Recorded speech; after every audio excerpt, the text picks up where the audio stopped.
Hello, everybody, and thank you for tuning in to the Liberty Report. With me today is Chris Rossini, our co-host. Chris, welcome to the program. Dr. Paul, it's great to be with you. Well, good. I understand our program for today is a little bit different. I'm a little bit more relaxed. What do you have in store? Well, we asked our many Twitter followers to send in some questions for another edition of Ask Ron Paul. And we had many of them. Unfortunately, we can't highlight all of them, but we chose a few to highlight today. So I'll get started with the first tweet is from N Fuller 721. And he asks, what is your opinion on the Trump administration? Boy, that's an open-ended question. I have a lot of opinions about it. But I'd start off by saying that if you want to talk about the administration, you have to say compared to what?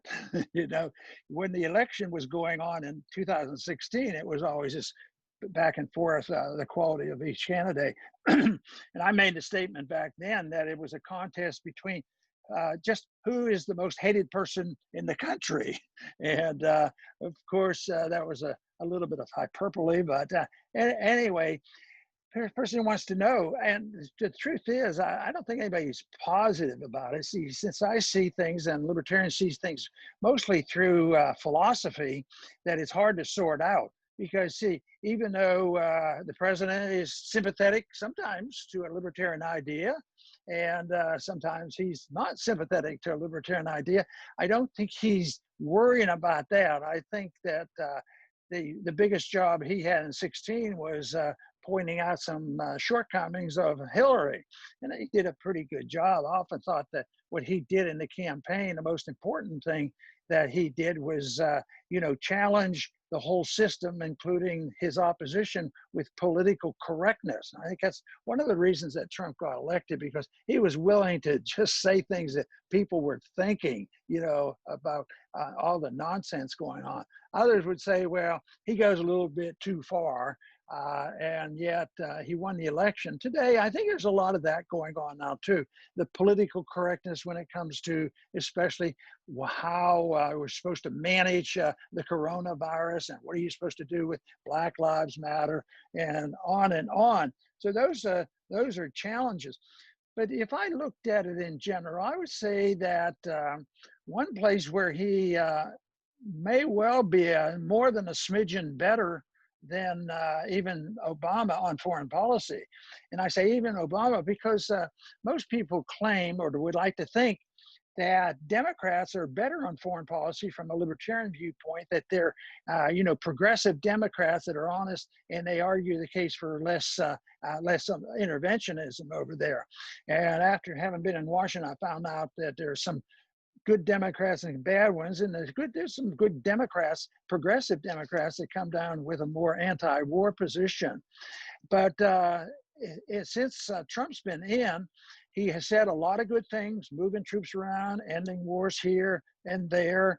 He has not introduced a major conflict. The number of body bags coming back in this country have been greatly reduced. His rhetoric is probably better than his actual policies, because if he was really coming in our direction, he probably would have a different Secretary of State. It seems like a lot of times the neocons get appointed regardless of what Trump says. But I would say that there's a little bit of benefits, but I still don't like, the aggressiveness, why we seem to be wanting to stir up trouble in the South China Sea and just look for things to go wrong. But a little bit of credit there.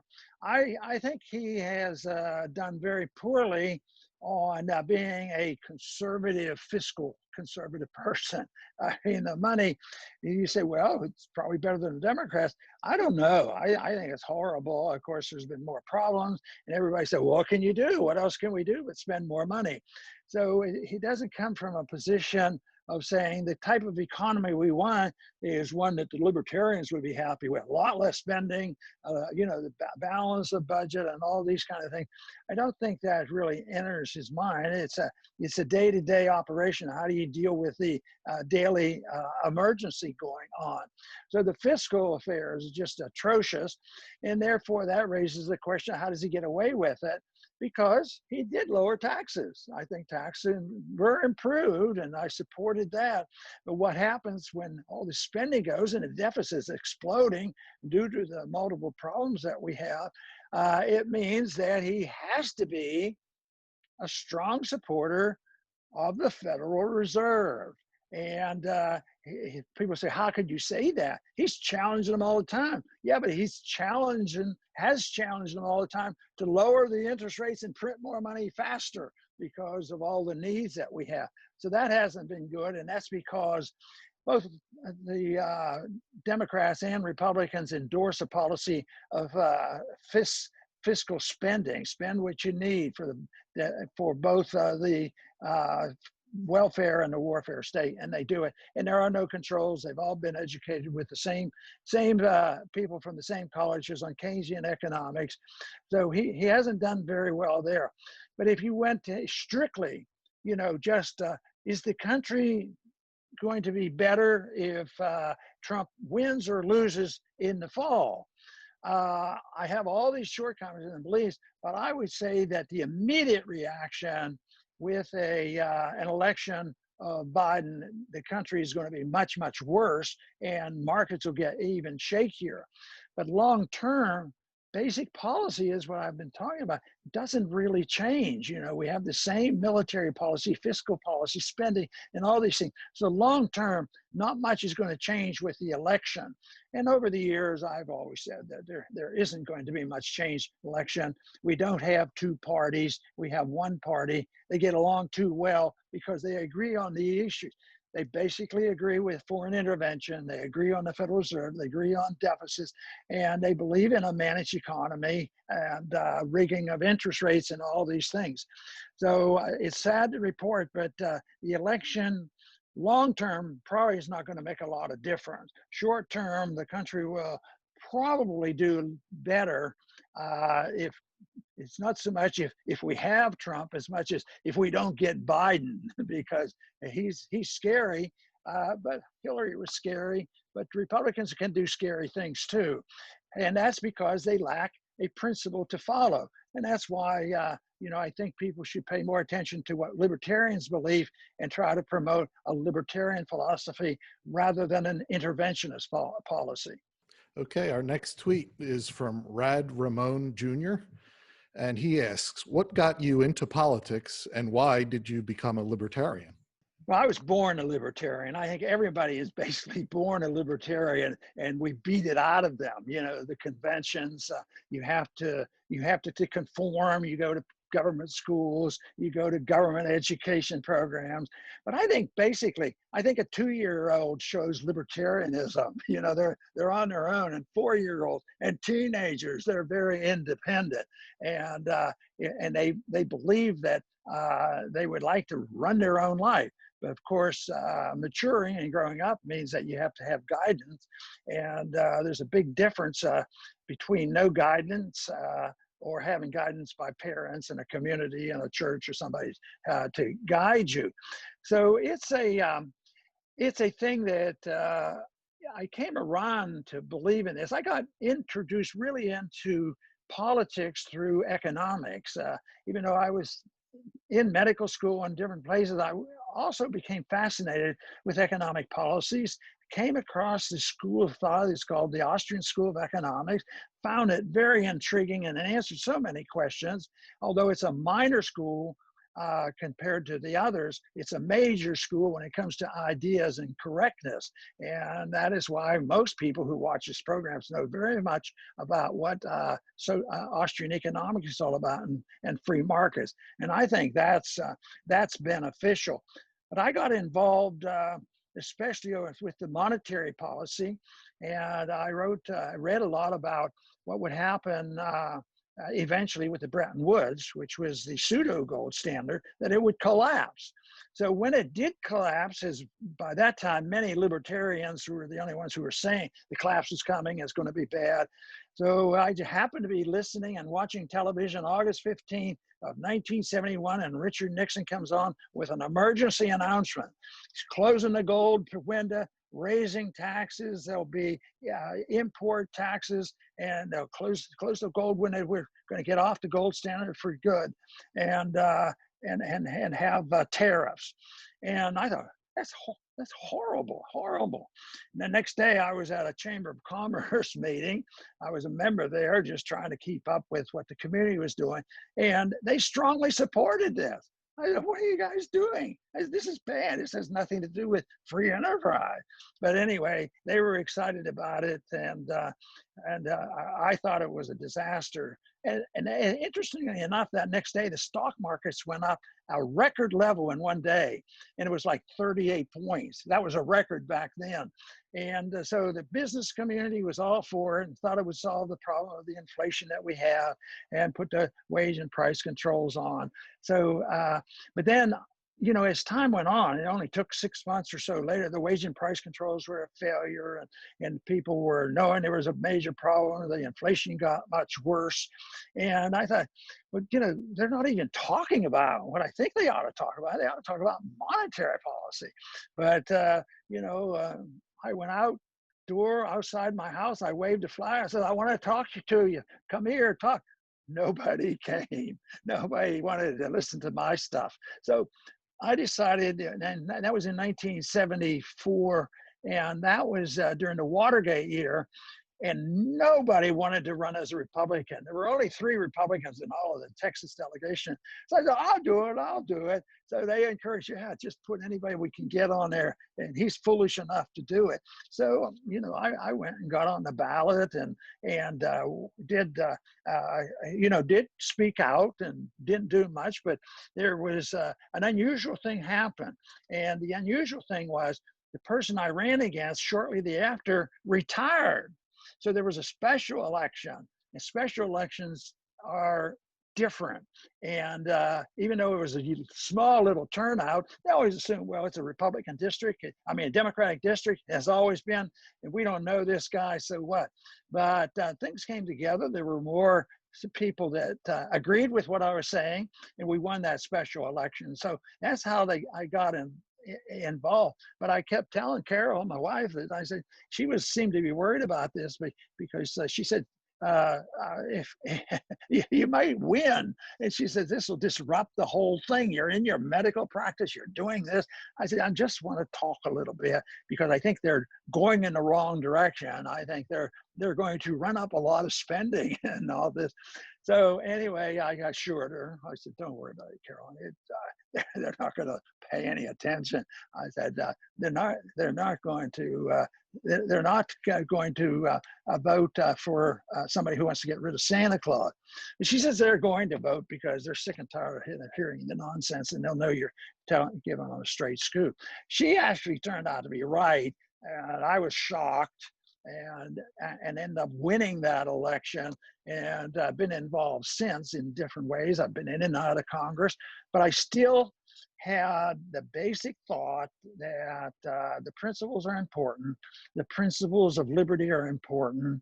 Libertarians knew that. They actually had a principle, and they call it the non-aggression principle. And that is the reason that, I kept talking. I figured, well, then I got elected, and I thought, well, what I can do is nobody's going to pay any attention now. But what I need to do is set a standard on how you should vote if you'd happen to fall upon that document called the Constitution. And of course, it was a lonely thing. Some days, I just voted all by myself. I'm thinking so I'd set up a record. But that all changed in 2008 and 12 when a few people talked me into running as a Republican. And that to me was a shocker on how well we did and how many people had come around to looking at government the way I and my friends and the libertarians had looked at it. And even people who didn't even know much about libertarian, conservative, constitutionalist, limited government people, which included many progressive Democrats too, because of good progressive Democrats will protect civil liberties, and they will have a much closer viewpoint about non-interventionist foreign policy. So I found this a surprise, and stayed there a while, maybe too long or so. But this is still my interest. This is why I do programs like this. This is why I have the Liberty Report, trying to reach people.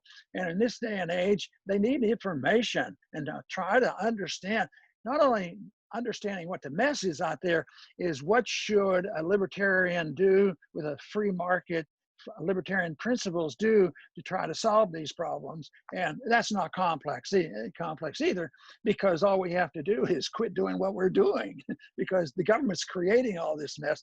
So if people understand that, the solutions aren't that difficult.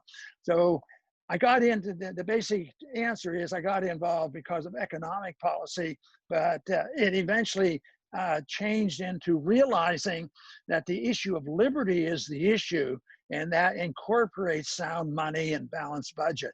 But the real issue is liberty, and that is self-reliance and responsibility, and of course, occasionally paying attention to the Constitution, but I didn't get too much help on that. Those great stories, Dr. Paul, and we're all happy that Carol was right, that you would win, and you did. Okay, our next tweet comes from Lena Giaconda, and she asks, and this is a perfect question for a doctor, what is your opinion on vaccines for COVID-19? I'm very pessimistic about it. I don't think they're going to find one. Boy, that shakes up the troops, because a lot of money has been invested, a lot of our money, taxpayers' money, because probably 10 or 15 people are working on it, they're racing on it, and how they're going to fool somebody. Oh, this is safe and this is effective, and you're never going to see another case of coronavirus. But this was tried, you know, on other viruses, and they never got a vaccine. The family of viruses, the coronavirus, you don't have vaccines for this. So you don't even have a good vaccine for cold, and that's the reason, is it's very difficult. So no, they're going to spend a lot of money, and the thing why it's threatening is it's a threat to our liberties, because they're talking about mandates. Look at how many mandates we've had already: quarantines and not getting close to somebody, and you have to change the way you shake hands. You got to do this: shake hands with people.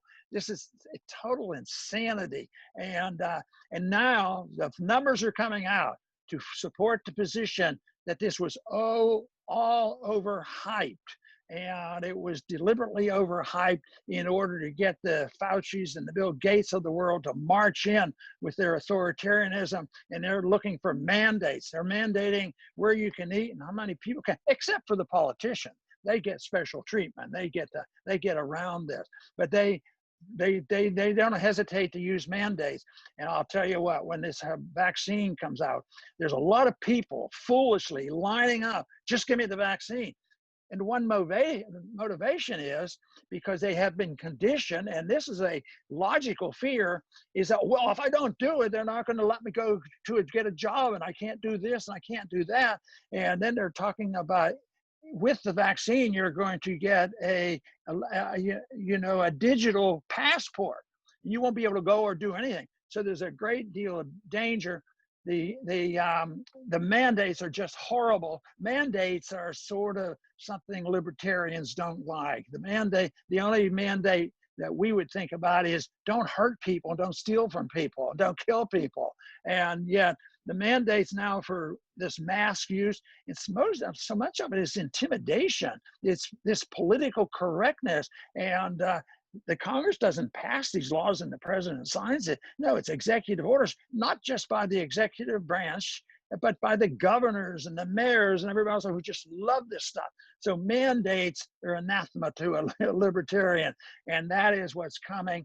And I think even if you took all that money they're wasting right now and did look for one, just from my experience, and I wouldn't be the last word on this, but my opinion from looking at this, they're not going to get one. and that the force is going to be worse than the problem.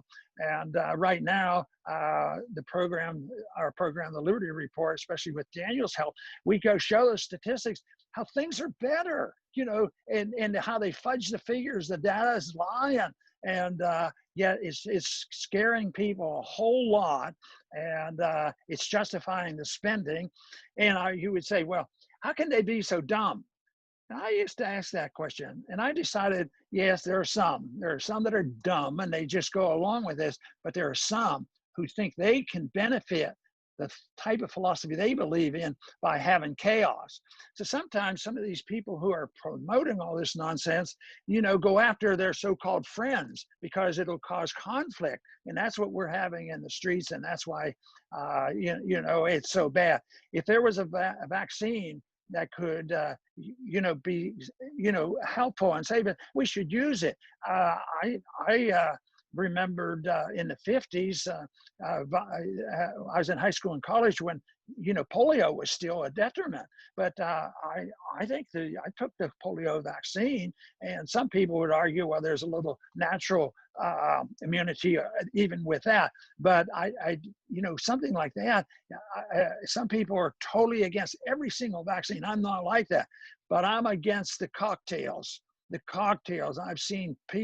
I've seen some babies I've delivered eventually have a lot of problems because they had cocktails given to them, and they still get them. So that's why I'm sort of anxious to continue my association with Robert Kennedy, because he's so good on the vaccinations and also the natural immunity, and that's what we should be dealing with. But so I'm a pessimist on the vaccine, on the coronavirus vaccine, and I'm very pessimistic on the fact that this is going to be used to the detriment of a lot of people. The 1976 vaccine was rushed through for political purposes. More people died from the vaccine than they did from the virus. They had no deaths from the virus. People died from the vaccine. So I think this rushing through, the virologists that I respect say, it really takes 2 or 3 years to really know what is safe and effective. But the sad part is people are really ready to line up right now. The only advice I would give, if anybody asked me, go cautiously, check it out first, and take a look at the statistics, and you can find them on our webpage pretty well. Take a look at them. It's not like we're all going to die from coronavirus in 6 months, and that most people, it's less than 1% of people that die from coronavirus after they get it, and kids under 25 or so essentially never get it. So people need more information. Don't wait for the vaccine. And if they have it, wait a little longer. That's great advice, Dr. Paul. We'll finish up now with a topic that may surprise some people, because when you think Ron Paul, you think Texas. But Ron Paul did not start out in Texas. So we'll go to our last tweet from Paul Tells All. And he asks, do you have fond memories of living in Pittsburgh? Yes and no. I could find some things that weren't all that perfect in Pittsburgh, and I can find many things that I was very happy with and fond of. Carol and I both are from Pittsburgh. We went to high school together, and I would have to maybe put that in the fond side of any events. But the one that I would say was, overall, I didn't realize that was going on, but Pittsburgh was a filthy city. It was the steel city, and I was raised in the Depression and World War II, and we pumped out a lot of steel, very effective at that. But they pumped out a lot of smoke, I'll tell you. And there were times when I lived about 5 miles from downtown Pittsburgh, but there were times when you might not see, if you were downtown, you might not see the sun till noontime because of the black cloud. So that was very detrimental. The one positive side of this was, Pittsburgh got cleaned up. Part of it was the steel business was diminishing, but that wasn't the reason it really got cleaned up. They finally changed the rules locally to be more libertarian. At that time, there were no restrictions on how much sewage you pumped into the air.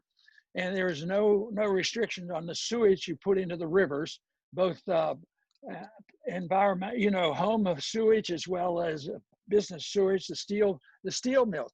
That was all, done, and it was filthy, but it got cleaned up. And say, oh yeah, it probably got cleaned up because of the EPA came along. EPA cleaned up. No, it got cleaned up before the EPA came. The EPA, of course, has done some things, accidentally got it right, but locally, they had regulations that enforced the idea that you as an individual don't have a right to pollute your neighbor's air or water. And that's the basic principle. And until you had every single thing privately owned, and like in a libertarian society, you deal with this with local people, the local community, the people who have responsibility for that. And that happened, and it got cleaned up. So I basically, didn't have a thought. I think of Pittsburgh as being a time when I do remember the tail end of the Depression, and that it wasn't a bother. I mean, people didn't have much, and we didn't have much, but nobody was worried about it. And then also, it was World War II. I remember that very, very clearly, and learned some economic lessons there because there were wage and price controls, and the markets were weak, and there was a lot of that going on. So later on, I was able to apply some of the libertarian philosophy to the use of wage and price controls. And I got to thinking later on, they did that to make sure there was equal distribution because there'd be shortages. Yeah, maybe. But there were shortages, but when you put wage and price controls on and keep prices down low, you really increase the shortages. But if you have a crisis like a weather crisis or a government crisis or war crisis, and you do have a shrinkage of the commodities and of food and all, you want to have the best distribution method possible. And it should be the free market, not the government bureaucrats. They make everything worse. I think we can apply that to the well-intentioned people who said that we have to have the government take care of us and prevent us from getting coronavirus. Good intention, but look at the monster they gave us on lockdown. So it's one of those things that things got get worse with those kind of things. But basically, Pittsburgh still stays in your mind as home. And we left Pittsburgh when I first was drafted into the military, and I was stationed in Texas, in San Antonio, during the Cuban crisis in 1962. And then they took me out of my residency, and then I went back to Pittsburgh and finished up my residency. So that took me up to 1968. But with a visit with my wife and us visiting and talking, we decided for different reasons, we're going back to Texas. And one of her arguments was, I like warmer weather. And I like raising kids where it's a little bit warmer when they want to go out and get into the snow. But anyway, we decided we'd come back to Texas, and then we found Lake Jackson at that time. But I don't know whether I'm going to give the government any credit for this, because they dragged me to Texas. But it was the influence. We had been to North Carolina for medical school, part of a residency up in Henry Ford Hospital, then the military in Texas, and back to Pittsburgh, moving all the time. And we really had enough experience to know that we thought we'd like to live in Texas, and we've been very happy living here. We think about Pittsburgh. We used to go back regularly. My parents and Carol's parents no longer living, but we still go back and stay in communication with some people from Pittsburgh, and we still think of it as a special place, especially since it's a lot cleaner now than it was when I was a kid. And I want to thank our viewing audience today for tuning into this different type of program. Please come back soon to the Liberty Report.